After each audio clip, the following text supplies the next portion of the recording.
बच्चों, आज जो है आप लोगों को केमिस्ट्री का रसायन विज्ञान का जो है क्लास दिया जाएगा और बोर्ड परीक्षा में जो है लेसन नंबर 2, लेसन नंबर 1 2 है, लेकिन लेसन नंबर 2 जो है आपका और 2, 3, 4 जो लेसन नंबर है वो आपके 5 अंक के आते हैं बोर्ड परीक्षा में, जो बहुत ही इम्पोर्टेंट और बढ़िया से हम शुरू करेंगे आप लोगों को पढ़ाने का कार्यक्रम, क्योंकि लेसन नंबर 2 से जो आपको पाठ्यक्रम में दिए गए हैं, जो लेसन नंबर 1 कोर्स है उसको जो है अंत में पढ़ा दिया जाएगा, क्योंकि इसमें आपको थोड़ा लंबा पढ़ना होता है और कम नंबर के आते हैं।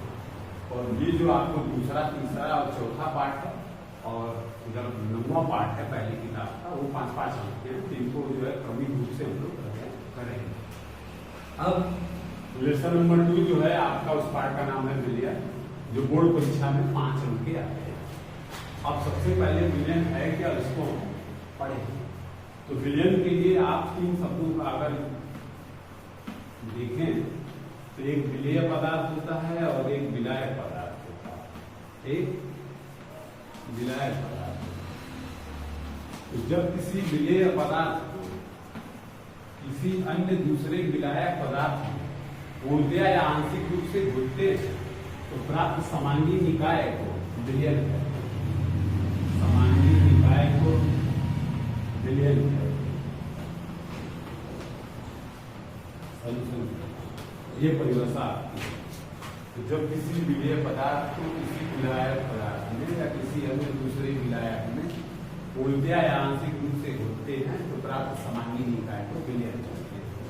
अब वह पदार्थ जिसे घोलते, जैसे विलेय पदार्थ को विलायक में घोल रहे हैं, तो जिसको घोलते हैं उसे विलेय पदार्थ कहते हैं। जैसे आप चीनी को ले लें और चीनी को जब आप जल में घोलते हैं तो जल आपका विलायक है, तो जब जल में घोलते हैं चीनी को तो यह विलेय पदार्थ हो गया, जिसमें घोलते हैं उसे विलायक कहते हैं। समांगी निकाय क्या बनता है, शरबत बनता है।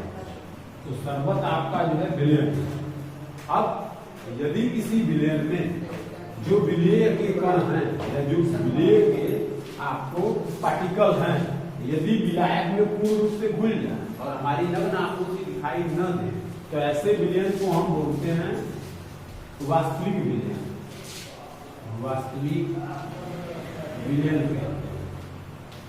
तो वो सब आपको विलयन की प्रकृति में बताते हैं कि वास्तविक विलयन, आपको रियल सोल्यूशन, अनरियल सोल्यूशन, ये सब किसे कहते हैं वो अभी आपको क्रमिक रूप से बताया जाए। तो सबसे पहले विलयन को आप समझेंगे कि जब किसी विलेय पदार्थ को किसी अन्य दूसरे विलायक पदार्थ में पूर्णतया आंशिक रूप से घोलते हैं तो प्राप्त समांगी निकाय को विलयन कहते हैं। अब उदाहरण में जैसे चीनी है या आपको नमक है, NaCl है, सोडियम क्लोराइड है, जल में इसको घोलते हैं, नमक वाला शरबत अगर बनता है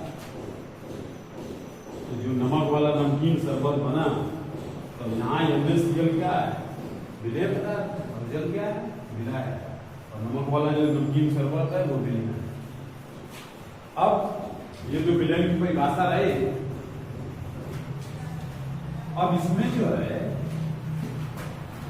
जो विलेय पदार्थ है उस विलेय पदार्थ की मात्रा के अनुसार विलयन को 2 वर्गों में बांटा गया है। विलयन को 2 वर्गों में बांटा गया है। अब एक होता है आपको सांद्र विलयन, कंसंट्रेट सॉल्यूशन, सांद्र विलयन, और दूसरा होता है तनु विलयन। अब देखिए दोनों की परिभाषा कैसे आप देंगे।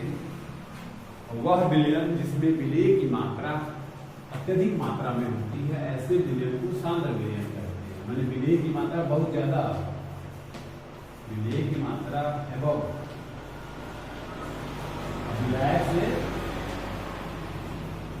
और वह विलयन जिसमें विलेय की मात्रा अल्प हो, अल्प हो माने थोड़ा हो, अल्प मात्रा में, तो ऐसे विलयन को जो है विलायक की मात्रा बहुत अधिक है, इसको डाइल्यूट सॉल्यूशन कहते हैं। इसको कंसंट्रेट विलयन कहते हैं, कंसंट्रेट सॉल्यूशन कहते हैं, सांद्र विलयन कहते हैं। उदाहरण देते हैं, आप लोग देखते होंगे जैसे सीरा, तो जो सीरा होता है उसमें चीनी की मात्रा बहुत ज्यादा डाली जाती है और उसका जो आपको विलयन आता है वो गाढ़ा चिपचिपा होता है, तो इसका मतलब वो कंसंट्रेट विलयन वहीं आपके घर जो चाय बनती है उसमें चीनी की मात्रा बहुत थोड़ी जाती है।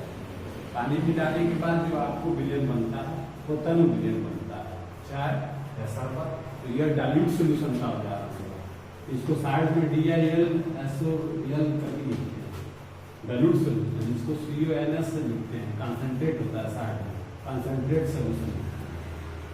बात सुनना है।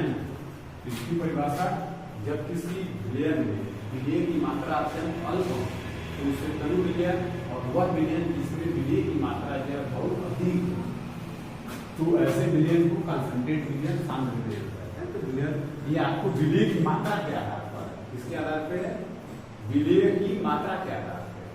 अगला बढ़े आगे।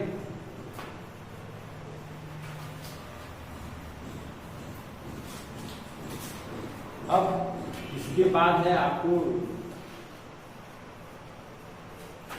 एक तो मात्रा के आधार पर हो गई, दूसरा आपको दिया गया है और वह है आपको अवस्था के आधार पर। अवस्था के आधार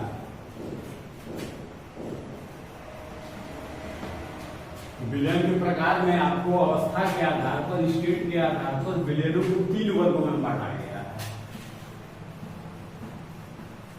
नंबर 1, 2, 3। अब देखिए, ध्यान समझिए। एक होता है ठोस विलयन,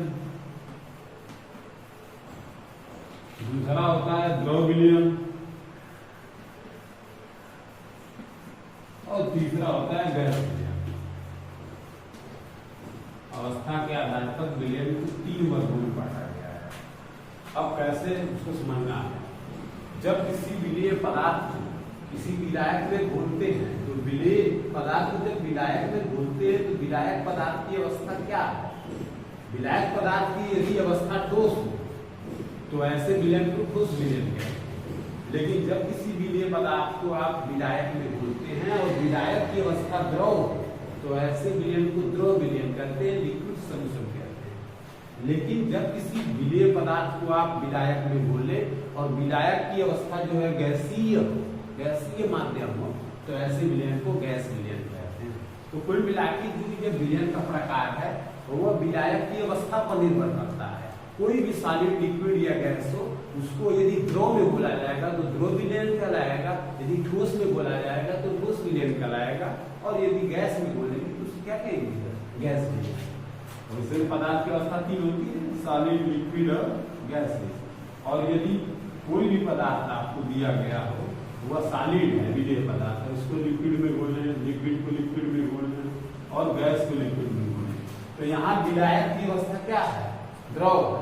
इसीलिए इस विलयन को हम द्रव विलयन कहेंगे। क्या कहेंगे? द्रव विलयन कहेंगे। लेकिन यही सॉलिड, लिक्विड और गैस को आपको अगर लिक्विड के स्थान पे जो है किसी ठोस में घोला जाता है, किसमें घोला जाता है? ठोस में घोला जाता है, तो फिर इस विलयन को हम ठोस विलयन कहते हैं। और यही सॉलिड, लिक्विड और गैस को यदि किसी गैस में घोलते, गैसीय निकाय में घोलते या तो उसको फिर हम क्या बोलेंगे? गैसीय विलयन कहेंगे। बात समझ आया?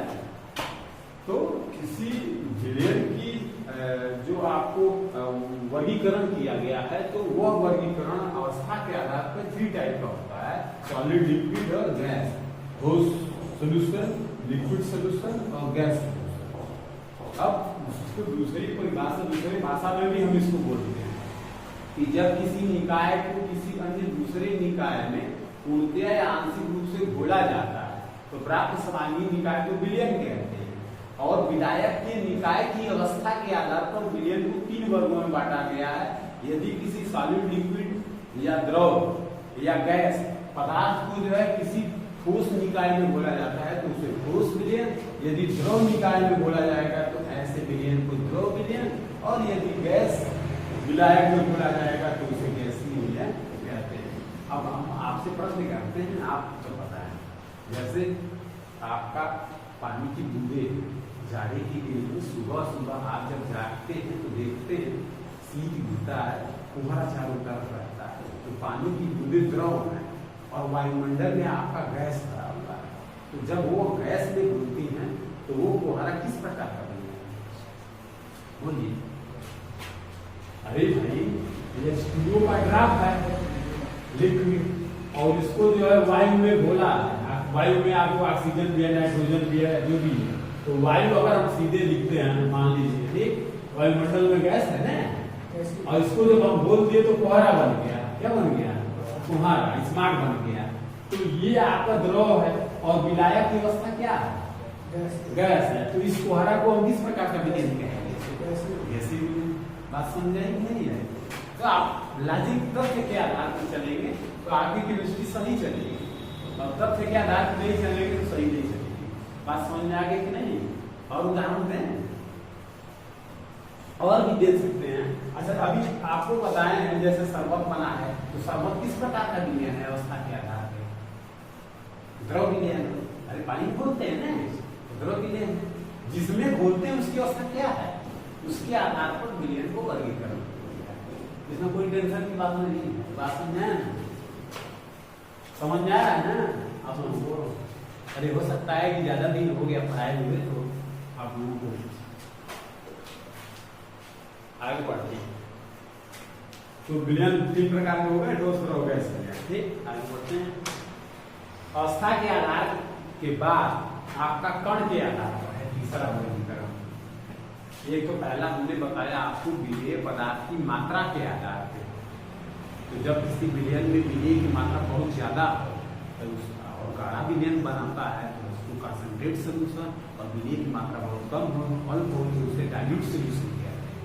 और दूसरा हमने अवस्था के आधार से बताया कि यदि किसी पदार्थ को या निकाय को आप ठोस, द्रव या गैसीय विलायक में घोलते हैं तो विलायक की अवस्था के आधार पर विलयन को ठोस, द्रव और गैस विलयन बताया गया।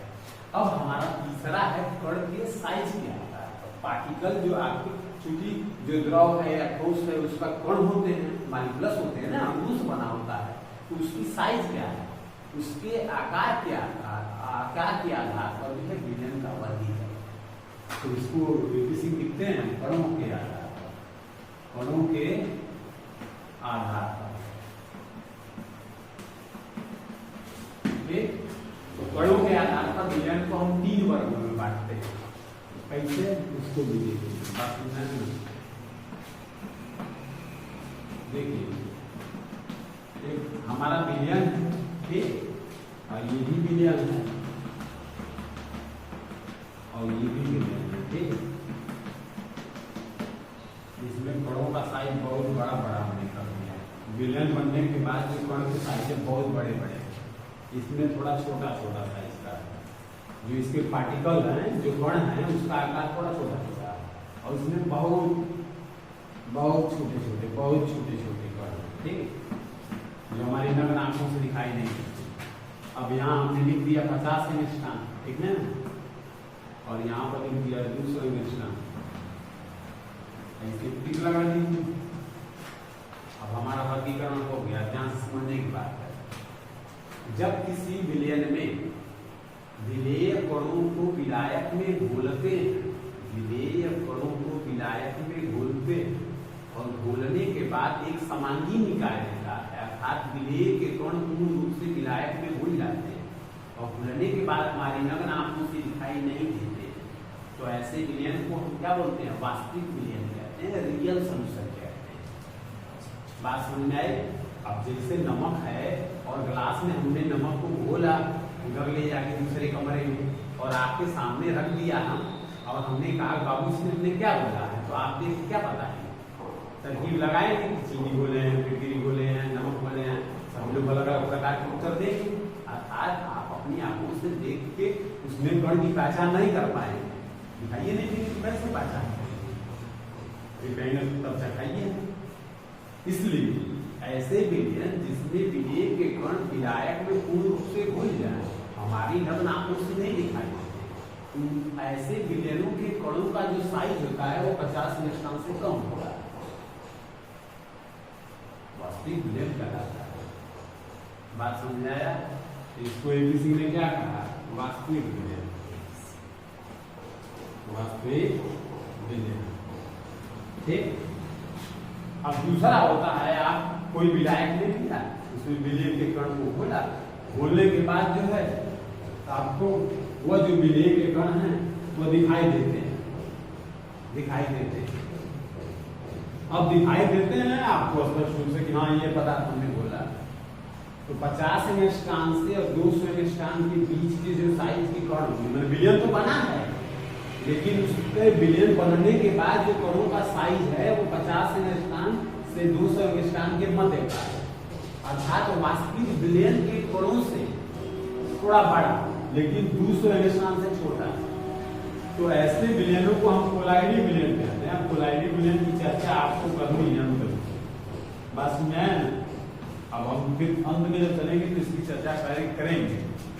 और ये आपको वह विलयन जिसमें विलयन के कणों का आकार 200 एंगस्ट्रॉम से कम होता है, उनको हम बोलते हैं निलंबन कण। क्या बोलते हैं? निलंबन कण। या ऐसे विलयनों को हम विस्मांगी विलयन भी एक विस्मांगी विलयन भी कहते हैं। एक अब ध्यान दीजिए, वह विलयन जिसमें विलयन के कणों का आकार 50 एंगस्ट्रॉम से छोटा होता है अर्थात हमारी नग्न आंखों से दिखाई नहीं देते हैं, ऐसे विलयन को वास्तविक विलयन कहते हैं। ठीक। दूसरा 50 एंगस्ट्रॉम से अधिक और 200 एंगस्ट्रॉम के मध्य आकार वाले कणों के विलयनों को कोलाइडी विलयन कहते हैं। अब चर्म पत्र पे परिभाषा हम अंत में देंगे जब इस पाठ के अंत में पहुंचेंगे। और वह विलयन जिसमें विलयन के कणों का साइज 200 एंगस्ट्रॉम से कम होता है और हमारी नग्न आंखों से दिखाई देते, ऐसे विलयन को विस्मांगी विलयन कहते हैं। बस मैं अब जैसे पानी में घोलने के कण है, पानी में घोला, घोल के आपके सामने इधर दिखाया गिलास में। बच्चों हमने इसमें क्या बोला है तो देख क्या बता देंगे सर इसमें घोलने के कण होते हैं। तो वो निकाय आपको जो निलंबन कण हो जाएंगे, पीछे बैठना शुरू हो जाते हैं, मटमैला पानी, तो वो आपको विस्मांगी निकाय और वो विस्मांगी कहलाता है क्योंकि कणों का साइज बहुत बड़ा होता है, नग्न आंखों से दिखाई नहीं देते। कोलाइडी निकाय है जो वास्तविक विलयन के कणों से थोड़ा सा बड़ा और विस्मांगी विलयन के कणों से छोटे निकाय का है। मध्यम श्रेणी के जो कणों वाला जो विलयन होता है उनको हम कोलाइडी विलयन कहते हैं। लेकिन आगे इस पाठ के अंत में हम इसी परिभाषा जो दूसरे प्रकार से करते हैं कि वह विलयन जिसे चर्म पत्र से विसरित करने पर विसरित नहीं होते और जब पारगम के झिल्ली से विसरित करने पर आत्मा नहीं कर पाते, ऐसे विलयनों को कोलाइडी कहते हैं। बस मैं परिभाषाएं आपको अंत में कोलाइडी विलयन किया है। तो ये कणों के साइज के आधार पर बात समझ में आई कि नहीं है? तो विलयन के आपको प्रकार में आप लोगों ने 3 प्रकार का जो है अध्ययन कर किया। एक आपको विलय की मात्रा के आधार पर, दूसरा जो है आपको अवस्था के आधार और तीसरा कणों के आधार पर। अब हम आगे बढ़ेंगे। अब सांद्रता का अनुमापन, विलयन की सांद्रता का अनुमापन कैसे करें? तो सांद्रता समझते हैं कि नहीं समझते हैं? इसको मैं बहुत बढ़िया से समझा देता हूँ बात को। देखिए बोर्ड परीक्षा में इससे सवाल जरूर आता है, ठीक है? विलयन की सांद्रता से बोर्ड परीक्षा में 3 अंक के एक प्रश्न हमेशा आते हैं, कोई साल ऐसा नहीं है। तो विलयन की सांद्रता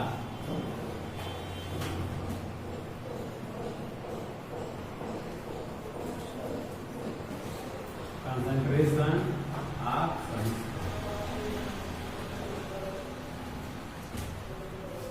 अब ध्यान दीजिए, विलयन की सांद्रता को C से, कंसंट्रेशन यानी सांद्रता होता है, C से डिनोटेड करते हैं, C से। बात समझ आया? अब ये सांद्रता है क्या उसको समझने की चीज है।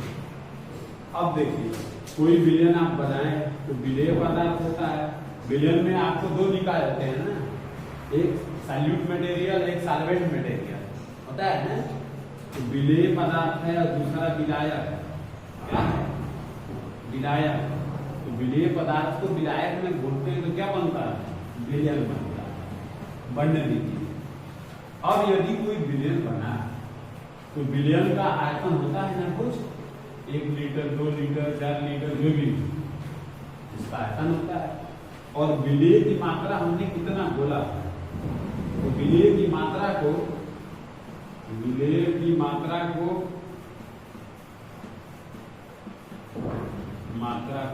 W से डिनोटेट करते हैं। W माने वेट होता है और W माने भार, वेट माने भार होता है, तो ये ग्राम में डिनोटेट करते हैं। अब जैसे एक बार इनके घर गए अभिषेक के घर, और मान लीजिए इन्होंने शरबत बनवाया, तो शरबत बनवाया 1 लीटर पानी में इन्होंने जो है चीनी घोला और 1 लीटर शरबत तैयार किया अपने पीने के लिए, और चीनी इन्होंने डाला था कितना, 200 ग्राम। बहुत बड़ा शरबत निकाला, 200 ग्राम चीनी इन्होंने घोला था, और विलयन का आयतन कितना तैयार किया था, 1 लीटर। ठीक, तो W की मात्रा ये 200 ग्राम हो गई। तो यहाँ पर जो सांद्रता आई, C का मान आया 200 ग्राम प्रति लीटर, इसको आप लिख सकते हो 200 ग्राम प्रति लीटर। ठीक, एक क्या विलयन हो गया।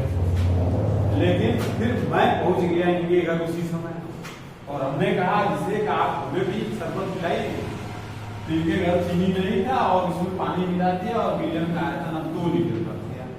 नहीं चीनी था, दूसरा चीनी नहीं था, और 2 लीटर कर दिया। तो 2 लीटर का अगर भाग देते हैं 200 में, 100 ग्राम प्रति लीटर आता है। ठीक, तो जो पहला वाला विलयन इन्होंने तैयार किया, उसमें प्रति लीटर विलयन में चीनी की मात्रा 200 ग्राम। अब जब जेपीसी पहुंच गए तो उसकी सांद्रता जो है कम हो गई, 100 ग्राम प्रति लीटर की हो गई, क्योंकि उन्होंने जल की मात्रा बढ़ा दिया और वो विलयन क्या हो गया, डाइल्यूट हो गया, तनु हो गया। विलायक की मात्रा बढ़ा दिया तो तनु हो गया, विलायक की मात्रा कम थी, विलेय की मात्रा अधिक थी, तो फिर यह कंसंट्रेट विलयन था। इतनी बात समझ में आई। तो कहने का मतलब यह है, विलयन की सांद्रता से हमारा अभिप्राय विलेय की मात्रा से है। अर्थात 1 लीटर विलयन में, नीचे से ही आप डिफिनेशन देते हैं, 1 लीटर विलयन में उपस्थित विलेय पदार्थ के ग्रामों की संख्या, विलेय पदार्थ के ग्रामों की संख्या विलयन की सांद्रता है। और विलयन की सांद्रता को C से डिनोटेट करते हैं। इससे डिनोटेट करते हैं C से, तो इसको लिखा जाता है C बराबर विलेय की मात्रा W यानी कि ग्राम में, ठीक है, और बटा V वैल्यूम ऑफ सॉल्यूशन, तो इसको हम आयतन बोलते हैं। विलयन का आयतन इसको लिखते हैं इसमें लीटर में, तो यह ग्राम प्रति लीटर हो जाता है ना, जीएम प्रति लीटर, ग्राम प्रति लीटर में सांद्रता।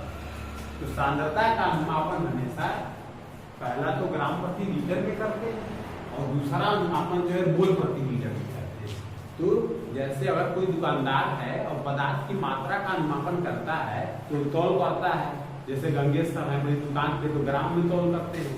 लेकिन यदि केमिस्ट्री वालों से अगर तौल करने के लिए कहा जाए तो केमिस्ट्री वाले लोग उसको मोल में तौल करते हैं, पदार्थ के परिमाण को मोल में व्यक्त करते हैं। तो जब मोल में व्यक्त करते हैं परिमाण को, तो उस समय जो है हम इस ग्राम में पदार्थ या यौगिक के अनुभार का भाग देते हैं, तो मोल आता है 11 में। अच्छा 11 में हमने पढ़ाया है, मोल स्मॉल m से डिनोटेट करते हैं और W/m इसका फार्मूला होता है, माने weight of compound upon molecular weight of compound, तो n बराबर W/m। अब हमारा कोई यौगिक है, सपोज है कोई भी यौगिक, NaCl कोई हमने लिया था ना, NaCl तो पानी में घोला था और विलयन बना था। ठीक, अब NaCl जो विलेय पदार्थ है वह एक यौगिक है, तो उसका अनुभार कितना होगा, तो सोडियम का 23 और क्लोरीन का परमाणु भार 35.5, दोनों को जोड़ देंगे तो कितना होगा, 58.5 होगा। और मान लीजिए NaCl का जो मात्रा लिया है वह 117 ग्राम लिया है, और पानी में घोला और 2 लीटर विलयन बनाया। सवाल हो गया कि NaCl के 117 ग्राम को पानी में घोलकर 2 लीटर विलयन का जो है तैयार किया गया है, तो इस विलयन की सांद्रता ज्ञान कीजिए। तो मोलरता के पदों में जब हमें ज्ञान करनी होगी, ग्राम प्रति लीटर में नहीं, मोलरता के पदों में ज्ञान करनी होगी, तो उसके लिए सबसे पहले हम मोल में व्यक्त करेंगे। जो NaCl का भार दिया गया है 117 ग्राम, उसको हम मोल में चेंज करेंगे। तो मोल में बदलने के लिए n बराबर W/m होता है, तो वेट 117 ग्राम हो गया और अब बाहर NaCl का कितना निकाला गया 58.5। अब इसका भाग दे देंगे इसमें, तो 58 गुना 116.5 गुना 1 होता है, यानी 117 होता है, तो 2 मोल आएगा। ठीक, अब जब 2 मोल आ गया, तो जब 2 मोल आ गया तो फिर मोलांता m बराबर होता है n/v, बहुत पहले पढ़ाया जाता था। 1 लीटर विलयन में उपस्थित विलेय पदार्थ के मोलों की संख्या विलयन की मोलांता कहलाती है। तो 1 लीटर विलयन में उपस्थित, तो हमारा आयतन दिया है 2 लीटर तैयार किया गया था। विलयन का आयतन कितना दिया है, v बराबर 2 लीटर, हमने सवाल दिया था। तो वो आपका आयतन विलयन 90 लीटर हो गया, और मोलों की संख्या कितना निकला है, 2 मोल निकला है। तो ये 2 से 2 कैंसिल करेंगे, 1 मोल प्रति लीटर, क्या हो जाएगा, मोल प्रति लीटर को कैपिटल m डिनोटेट करते हैं, 1m, अर्थात 1 मोल प्रति लीटर। कैपिटल m का मतलब होता है मोल प्रति लीटर, हिंदी में लिखते हैं, तो आप अंग्रेजी में लिखते हैं तो ओनली कैपिटल m लिख के छोड़ देते हैं। तो 1 मोल प्रति लीटर सांद्रता वाला विलयन है। हिंदी में कहिए तो हिंदी में ऐसे लिखते हैं, 1 मोल प्रति लीटर सांद्रता वाला विलयन है, विलयन है। बात समझ आया? तो ये NaCl का 117 ग्राम को पानी में घोलकर 2 लीटर आयतन वाला विलयन बनाया गया है। NaCl के इस विलयन की सांद्रता मोल प्रति लीटर में ज्ञान कीजिए, ऐसे सवाल रहता है। तो सबसे पहले आपका ऐसे आप लिख लेते हैं, NaCl जो है उसका अनुभाग क्या है ज्ञान कर लेते हैं, उसके वेट में अनुभाग का भाग दे देते हैं, मोल में निकल जाता है। मोल में निकलने के बाद फिर मोलांता वाला फार्मूला कैपिटल M बराबर n/v होता है। n मोलों की संख्या है, 2 मोल आयतन 2 लीटर है, भाग दिया 1 मोल प्रति लीटर सांद्रता है। अगर हिंदी में नाम नहीं लिखना चाहेंगे तो कैपिटल M यूज कर देंगे। तो अब तक आप लोगों ने जाना कि विलयन की सांद्रता 2 पदों में व्यक्त की जाती है, एक ग्राम प्रति लीटर में सांद्रता और दूसरा मोल प्रति लीटर में सांद्रता। मोल प्रति लीटर में सांद्रता निकालने के लिए विलेय पदार्थ की मात्रा को मोल में व्यक्त करने के बाद उस विलयन के आयतन से भाग देते हैं, और इसीलिए परिभाषा उसकी बताई गई है कि 1 लीटर विलयन में उपस्थित विलेय के मोलों की संख्या विलयन की मोलांता कहलाती है। जबकि ग्राम प्रति लीटर की सांद्रता में क्या है, उसी मोल की जगह पे ग्राम बस बोला गया है। बात समझ आए? और आज की कार्रवाई हम यहीं पे स्थगित करते हैं, तो क्लास को ओवर करते हैं। ठीक, अगले दिन जो है अगले नेक्स्ट प्रोसीजर को पढ़ाया